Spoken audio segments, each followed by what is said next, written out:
Aminat was the daughter of a very prominent business mogul in Beria. Her father owned the biggest cement depot in the city and he was very wealthy. Aminat was his only daughter, so he loved her deeply and was ready to do anything to make her happy. When she entered a relationship with Ifeanyi, she asked him to stop selling plantains and urged him to go back to school. She offered to sponsor his education. When Ifeanyi started going to school, he took Aminat to see his parents. He told them that Aminat was the one who has been supporting him since Chief Okafor chased him away. He told them that he was in a relationship with Aminat and introduced her as his wife to be. They appreciated and accepted Aminat. A few years later, Ifeanyi got a degree and everything changed for him. He became more handsome and more polished. Many beautiful women started crushing on him and wanted to sleep with him. But Ifeanyi refused their advances and was determined to be faithful to Aminat because she was there for him when he had nothing. At this point in Ifeanyi's life, he had a best friend called Taiwo. They met when he was in school and they became best friends. Ifeanyi trusted Taiwo a lot and told him about everything concerning him. They were at the restaurant one day, but after eating, Ifeanyi didn't have much money on him. So in the presence of Taiwo, he called Aminat and asked her to send him some money to offset his bills. After that day, Taiwo started advising Ifeanyi. Ifeanyi, you are a man. Convince Aminat to open a company for you instead of depending on her for money. You are educated now, and it's an insult for you to be asking her for money. Ifeanyi thought about what Taiwo said and saw good reasons in his words. So that night, when he was with Aminat, he told her, "Sweetheart, I am a graduate now. Instead of always asking you for money, why don't you open a company for me so I can be independent?"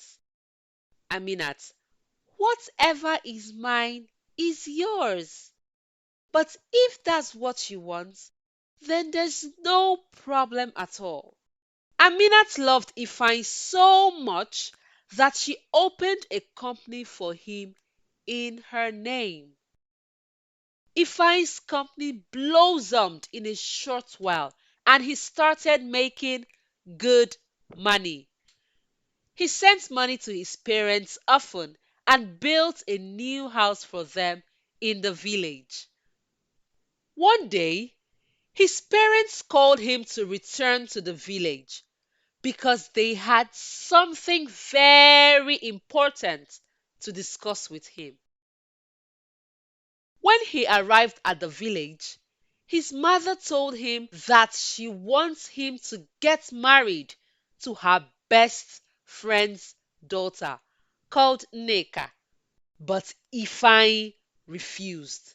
He told them that Aminat was his girlfriend and they've been in a relationship for years. He explained to them that the reason he is successful today is because of Aminat. But his parents rebuked him and warned him sternly that they would never give their blessings to him if he married Aminat because she was from a different tribe. I don't care if you are alive today because of Aminat or whatever her name is. You would only marry that Hausa lady over my dead body. Neka is very beautiful and well trained. She is my best friend's daughter. You would train her in school and marry her, Ifeanyi. Ifeanyi tried all he could to convince his parents, but they refused to listen to him. So he agreed to marry Nneka. He bought the required items and secretly engaged Nneka. He gave her some money, rented a house for her, and enrolled her in a very expensive school in Berea City. But he made sure that Nneka didn't know where he lived. When Ifeanyi told Taiwo, his best friend, about his experiences with his parents, Taiwo told him this: Ifeanyi, your parents are right. You are wealthy and established now. Why are you wasting your time with Aminat? There are more beautiful girls out there that would die to have you. You won't be the first man to cheat on a woman now. Ifeanyi foolishly took Taiwo's advice and started cheating on Aminat. He completely changed towards Aminat and he rarely had the time for her. One of the ladies Ifeanyi was cheating on Aminat with got pregnant and confronted Ifeanyi. Her name was Chioma. Chioma told Ifeanyi that she can't abort the child. So Ifeanyi also rented an apartment for her and placed her on a monthly allowance. However, one day Aminat was going through Ifeanyi's briefcase and saw the pregnancy test reports which Chioma gave him. She was deeply hurt. She felt betrayed and broke down in tears. But she didn't confront Ifeanyi. She kept it in her heart because she loved Ifeanyi so much. Amina felt Ifeanyi would break up with her if she questioned him. She loved him too much to break up. One fateful day, Aminat went to the supermarket to get some items when she crossed paths with Nneka, the lady which Ifeanyi's parents wanted him to marry. They were shopping for items and they coincidentally picked an item which remained only one in the store. But instead of arguing, they laughed over it and became friends. Unknown to Aminat that Nneka was Ifeanyi's fiancée. Aminat and Nneka became best of friends and they hung out very often. However, one day Aminat invited Nneka over to her house and she accepted. On that day, Ifeanyi wasn't at home when Nneka came around.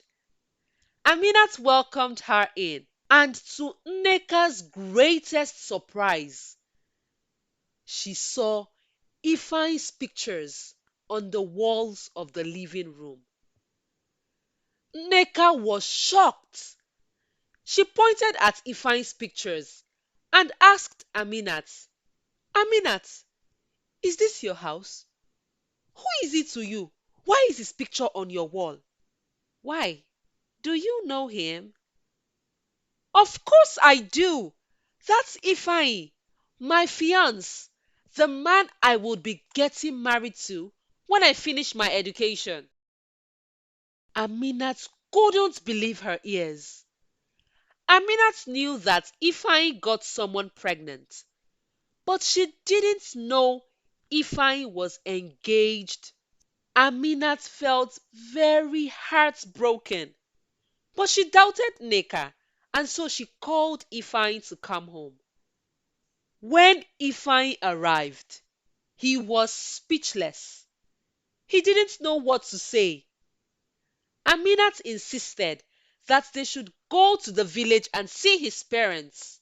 Ifeanyi kicked against it, but Aminat was very persistent. And so he finally agreed, and together they all went to the village. When they got to the village, Aminat told Ifeanyi's parents, I have been in a relationship with your son for more than a decade now. He equally introduced me to you as his girlfriend and wife to be. Why would you betray me like this? I can't let my son marry a woman from another tribe. Really? Why didn't you tell me this all these years that I've been sponsoring your son and investing in him? Why? We didn't send you to sponsor or invest in him. Oh. You did that because you wanted to. Aminat, nobody forced you. Oh. Nobody. The only woman I recognize in my son Ifeanyi's life is Nneka and not you, Aminat. Ifeanyi's parents bluntly rejected and embarrassed Aminat because they felt that Ifeanyi was very wealthy and didn't need Aminat anymore. Aminat looked at Ifeanyi. She expected him to defend her, but Ifeanyi kept mute. This got Aminat angry and very heartbroken.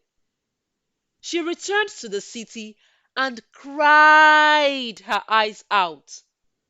She was deeply hurt and betrayed. Out of anger, she chased Ifeanyi out of her house and called on her lawyer to revoke Ifeanyi's rights to the company which she opened for him in her name. Aminat informed her father of Ifeanyi's betrayal, and he equally took up the matter into his hands.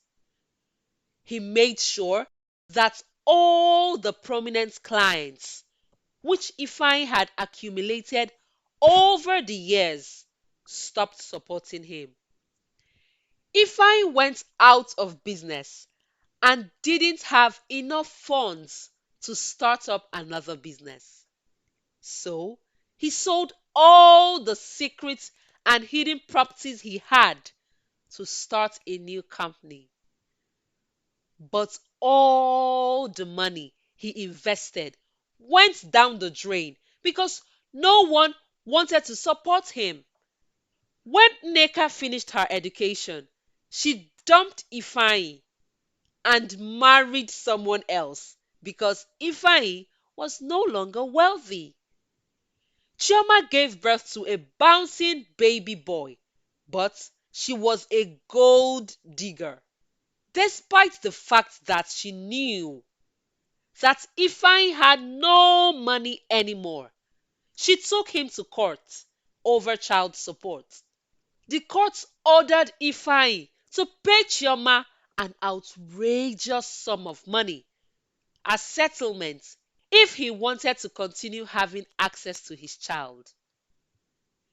Ifeanyi was frustrated, so he sold the house which he built for his parents and used the money to settle Chioma.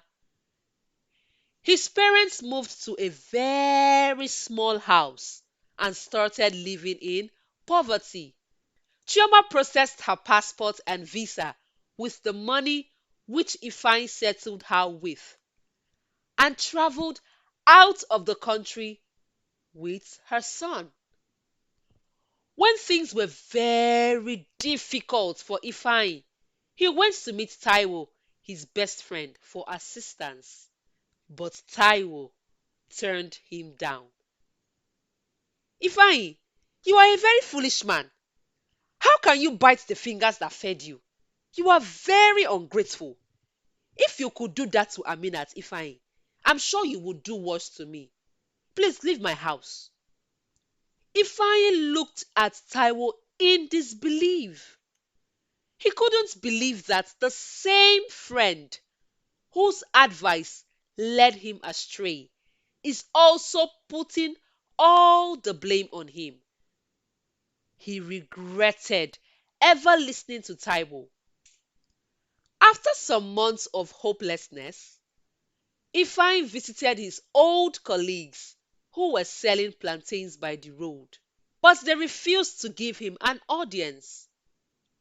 One of them told him this: when things were hard for you, Ifeanyi, when you were sleeping under the bridge, when you had nowhere to go, we assisted you. We taught you our trade. We loaned you money to start like us. But Ifeanyi, when you became successful, you forged ahead and never looked back at us. In the past decade, Ifeanyi, you never visited us. We were your past. Now that you are back to square one, you are back to this ground zero. You expect us to help you again? Never, Ifeanyi. Never. Their words deeply touched Ifeanyi's heart. He became more confused and didn't know what to do. Out of frustration, Ifeanyi went back to Aminat and pleaded for her mercy and forgiveness. Ifeanyi went down on his knees and told her, Aminat, I know I have offended you greatly. Please forgive me. Forgive me. Please give me another chance. I have learnt my lesson, Aminat, please. But Ifeanyi was too late. As he was on his knees begging her, he saw a ring on her finger. Then her husband came out to meet them. Her husband was Taiwo, his best friend. Ifeanyi was shocked. He had no idea that Taiwo advised him wrongly because he was jealous and envious of what he had.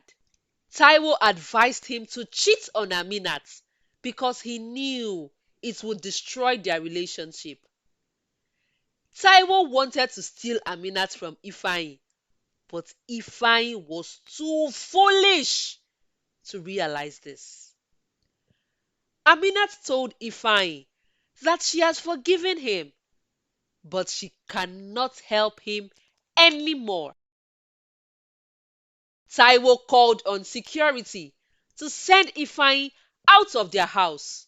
Then he warned Ifeanyi sternly never to return to their house, or he would have him arrested. Ifeanyi returned back to the village to live with his parents. He was left with nothing, and he lived the rest of his life in regrets and pain because he listened to the wrong people and made the wrong choices. The end.